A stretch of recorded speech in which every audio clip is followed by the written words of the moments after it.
Imagine a courtroom filled with power, privilege, and prejudice. But today, justice won't back down. Stay until the end, because what this judge does next will leave you speechless. Like, share, and subscribe because this story is about to shake you to your core. The air inside the grand courtroom was thick with tension. The walls, lined with mahogany paneling, stood as silent witnesses to the drama that was about to unfold.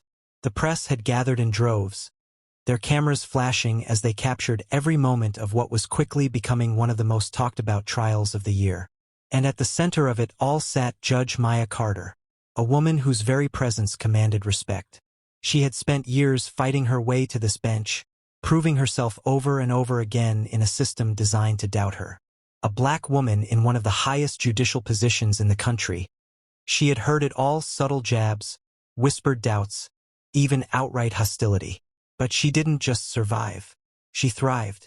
Today, she was presiding over the trial of Richard Langston III, a billionaire whose name was synonymous with wealth, power, and arrogance. Accused of fraud, embezzlement, and insider trading, he sat at the defendant's table like he was in a business meeting, his custom-tailored suit barely wrinkled, his silver cufflinks glinting under the fluorescent lights. The weight of the charges against him should have made him nervous. But he wasn't. Not yet. The bailiff stepped forward. "All rise for the Honorable Judge Carter." The entire courtroom rose to their feet in unison. Lawyers, clerks, reporters, even the audience in the back. Everyone except Richard Langston III. He remained seated, adjusting the cuffs of his designer suit, his expression unreadable. A few gasps rippled through the room, but Langston didn't flinch. He barely even acknowledged the presence of the judge. It was a statement loud and clear. Judge Carter, poised and unfazed, took her seat. But her sharp eyes never left Langston. She had dealt with men like him before. Men who thought their money made them untouchable. Men who believed they were above the law. But today, Langston was about to learn just how wrong he was. His lawyer, Elliot Branson, a man with a reputation for getting the rich and powerful out of legal trouble, shifted uncomfortably beside him. He knew his client's blatant disrespect wasn't a good start. But Langston didn't care. Judge Carter tapped her gavel once. The sound echoed through the courtroom. "Mr. Langston," she said, her voice calm but firm. "In this courtroom, everyone follows protocol. That includes standing when a judge enters." Langston smirked, finally looking up. His icy blue eyes locked onto hers, filled with condescension. "Respect is earned, Your Honor," he said smoothly, as if he were speaking to a waitress who got his order wrong. "And I don't stand for people who don't deserve it." The room went silent. It wasn't just the words. It was the tone. The arrogance. The deliberate dismissal of not just her authority, but her very existence. It was the kind of disrespect she had faced before, but never so openly in a courtroom. Judge Carter remained perfectly still. She had expected resistance, but this was a direct challenge. She could feel every eye in the room on her, waiting to see how she would react. Branson cleared his throat, whispering something to Langston, likely urging him to reconsider. But Langston didn't budge. He leaned back in his chair, completely at ease, as if he had already won. Judge Carter finally spoke. "Mr. Langston, I'm going to give you one more opportunity to show the proper respect to this court. Stand or face the consequences." Langston chuckled, shaking his head. "Consequences? Let's be honest, Judge. We both know how this works. I have more money than your entire courtroom combined. You think I'm worried about consequences?" A murmur spread through the crowd. Even the jury members exchanged glances, sensing the sheer audacity in his words. Judge Carter simply folded her hands. She wasn't rattled. If anything, she looked amused. "Mr. Langston, I don't think you understand," she said smoothly. "This isn't a boardroom. Your money holds no power here." Langston scoffed. "We'll see about that." Judge Carter studied him for a long moment. She had seen many wealthy defendants believe they were above the law. Some had gotten away with it before, slipping through the cracks of a flawed system. But this time was different. This time, Langston had walked into the wrong courtroom with the wrong judge. She glanced at the stenographer. Let the record show that the defendant has refused to stand for the court. Then, turning back to Langston, she added, and let the defendant be aware that every action in this courtroom has consequences. Langston smirked. What are you going to do? Hold me in contempt? Judge Carter smiled, but there was something chilling about it. Something unreadable. Not yet. The words hung in the air like a warning. Branson sighed, rubbing his temples. This trial hadn't even begun, and already his client was making enemies. But Langston wasn't worried. As far as he was concerned, he was still in control. But he had no idea what was coming next. Because Judge Maya Carter was about to show him that there were some things in this world even money couldn't buy. And respect was one of them. Langston arched an eyebrow. Oh? And what's that? Judge Carter leaned back, her hands folding neatly on her desk. True power isn't about money, Mr. Langston. It's about control. And in this courtroom, control belongs to me. Langston chuckled, shaking his head. We'll see about that. A tense silence stretched between them. The air was thick with unspoken defiance. But Judge Carter didn't rise to his bait. Instead, she picked up a document from her desk and examined it, her expression unreadable. Since you seem to believe you're above this court, let's put your assumptions to the test, she said finally, setting the document down. Mr. Reynolds. The bailiff stepped forward. Yes, Your Honor. Escort Mr. Langston to the holding cell for contempt of court. A collective gasp rippled through the room. Langston's smirk faltered, but only for a second. You're joking, he scoffed. You can't be serious. Judge Carter didn't blink. I assure you, Mr. Langston, I don't joke when it comes to disrespecting this court. Langston turned to his lawyer. Branson, do something. Branson hesitated. He had anticipated trouble, but he hadn't expected the judge to move this quickly. Your Honor, with all due respect, Mr. Langston's actions, while unorthodox, hardly warrant. Judge Carter cut him off. Counselor, your client was given multiple warnings. He made his choice. She turned back to the bailiff. Proceed. Reynolds approached Langston, handcuffs in his grasp. For the first time, a flicker of uncertainty crossed Langston's face. You can't do this, he hissed. I have rights. Judge Carter's gaze was ice cold. And you've just learned that money doesn't exempt you from consequences. Langston's jaw clenched as the metal cuffs snapped around his wrists.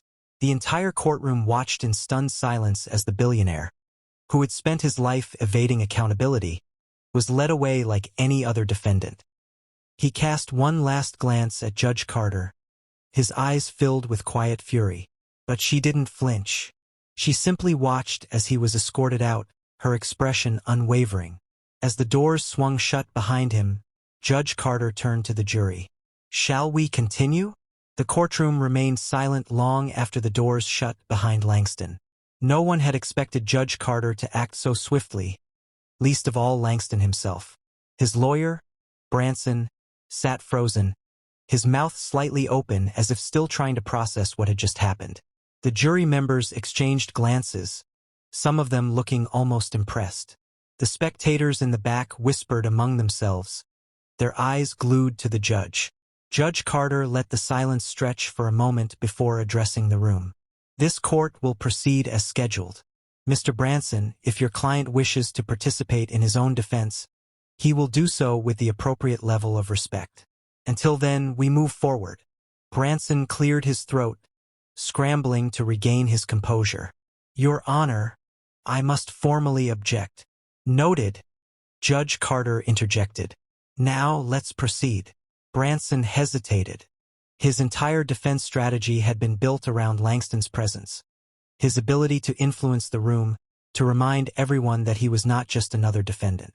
Without him there, the tone of the trial had already shifted. The jury no longer saw a powerful billionaire. They saw a man who had just been removed for his arrogance.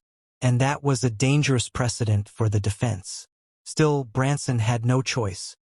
He adjusted his tie and turned toward the prosecution. Very well. Let's continue.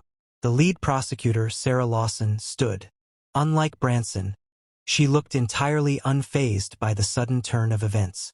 In fact, there was a flicker of satisfaction in her eyes. Langston had spent months flaunting his wealth and power, acting as if the charges against him were nothing more than an inconvenience. Now, for the first time, he was learning that the law did not bend to his will. Lawson approached the jury, setting down a thick folder of evidence. Ladies and gentlemen, I'd like to direct your attention to the financial records submitted as evidence in this case. She opened the folder and held up a document. These records show clear evidence of fraudulent transactions. Millions of dollars siphoned from investors under the guise of strategic restructuring. She moved to the projection screen, where an enlarged version of the document appeared. Mr. Langston didn't just steal money. He destroyed lives. Ordinary people who trusted his company lost their life savings because he viewed them as nothing more than numbers on a balance sheet. Branson shifted uncomfortably. Without Langston present, he couldn't rely on his client's usual bravado to shift the room's energy. And worse, the jury was paying full attention to the facts rather than being distracted by Langston's overwhelming presence. Judge Carter remained watchful, her sharp eyes scanning the room. She knew exactly what was happening. Langston had entered this courtroom believing that his name, his money, and his connections would protect him. But now, stripped of all that, he was just another defendant facing justice. As Lawson continued to present damning evidence, a side door in the courtroom suddenly creaked open. All heads turned as Langston re-entered, now escorted by 2 guards. But something was different. His usual arrogance had dimmed slightly. His jaw was tight, his shoulders stiff, his eyes burning with barely contained rage. Judge Carter regarded him coolly. "Mr. Langston, I assume you've decided to show this court the proper respect?" Langston didn't respond immediately. His lawyer leaned toward him, whispering something urgently. Finally, with visible reluctance, Langston gave a single curt nod. Judge Carter gestured to the empty seat at the defense table. "Then you may return to your seat. But understand this. Any further disruptions will result in far more severe consequences than a brief trip to the holding cell." Langston lowered himself into his chair, his movements slow and controlled. But beneath his forced composure, his hands were clenched into tight fists. For the first time in his life, he had been publicly put in his place, and he wasn't going to forget it. Judge Carter turned her attention back to the prosecutor. "Ms. Lawson, please continue." But as the trial resumed, one thing became clear. Langston was no longer just fighting to avoid a conviction. He was fighting to regain the power he had lost, and he would do whatever it took to get it back. Langston sat stiffly at the defense table. His jaw clenched so tightly it looked like he was grinding his teeth. The humiliation of being dragged out of the courtroom in front of everyone still burned in his mind. He wasn't used to this. He wasn't used to anyone, especially not a black female judge, having power over him. Branson leaned in, whispering urgently, "You need to control yourself. The jury saw what just happened. If you act out again, it's over." Langston didn't acknowledge him. His eyes were locked on Judge Carter, filled with a quiet fury.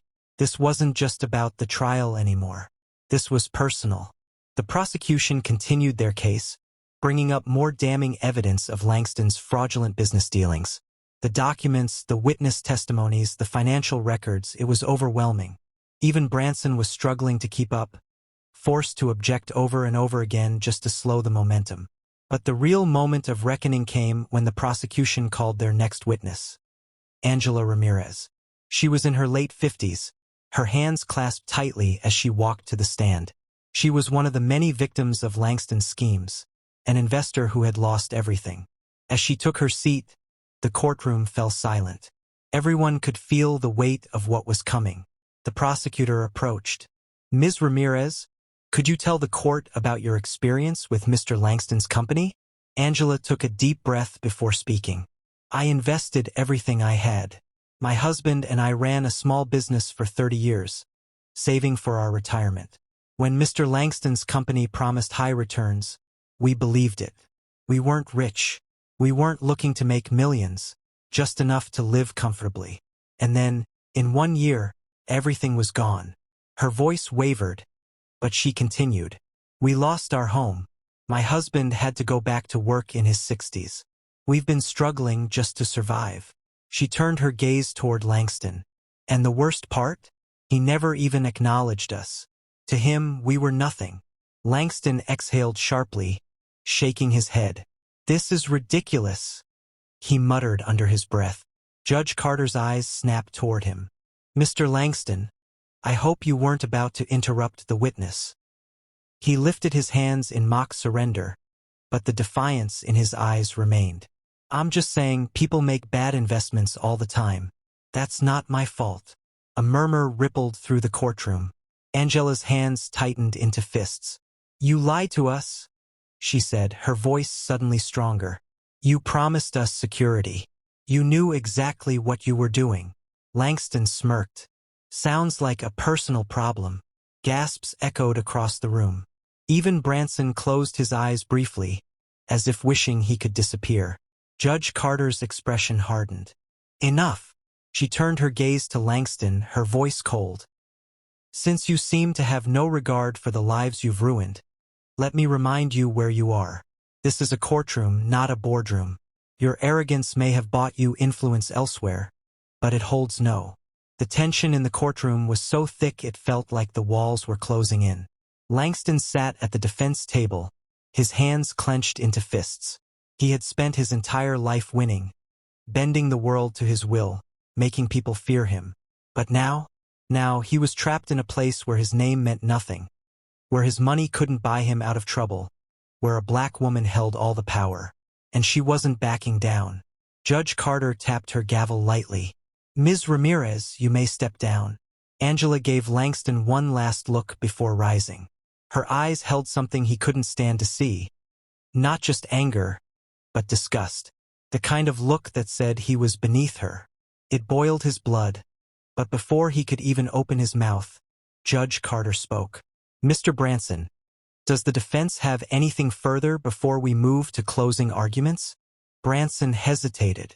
He had been trying to salvage the case for the past 3 days, but with Langston's arrogance on full display, the jury had turned against them. He knew it. Everyone knew it. But Langston wasn't done yet. He leaned in toward his lawyer and whispered, Call James Crawford. Branson's eyes widened slightly. Langston, no. That's a mistake. Langston's lips curled into a smirk. Do it. Branson exhaled sharply before rising to his feet. Your Honor. The defense calls James Crawford to the stand. A murmur rippled through the courtroom.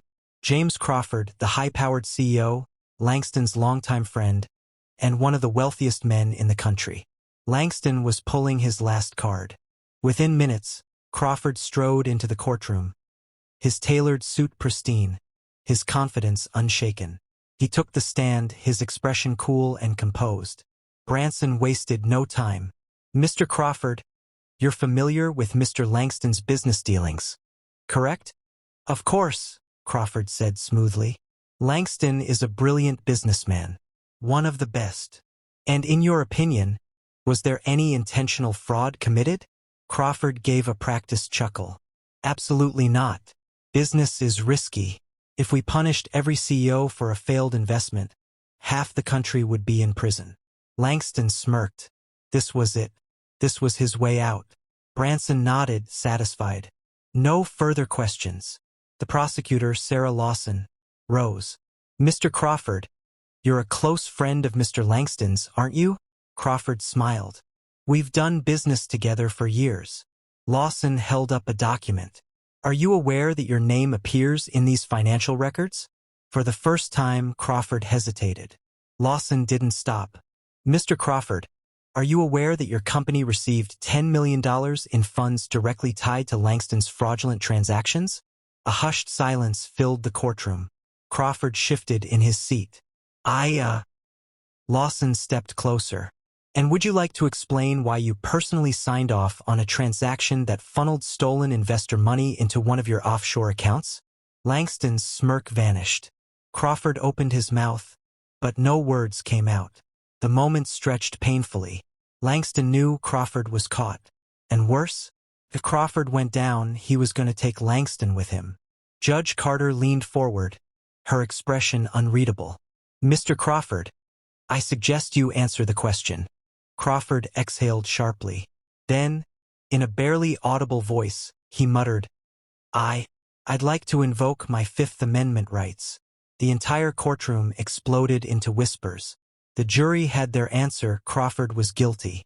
And if Crawford was guilty, so was Langston. Judge Carter tapped her gavel, restoring order. Then, she turned her gaze to Langston. Her voice was calm, measured, deadly. Mr. Langston, it seems your last play just backfired. Langston's fists clenched so tightly his knuckles turned white. He had come in believing he owned the world, that this courtroom was just another place he could manipulate. But now he saw the truth. He had already lost, and there was nothing he could do to stop it.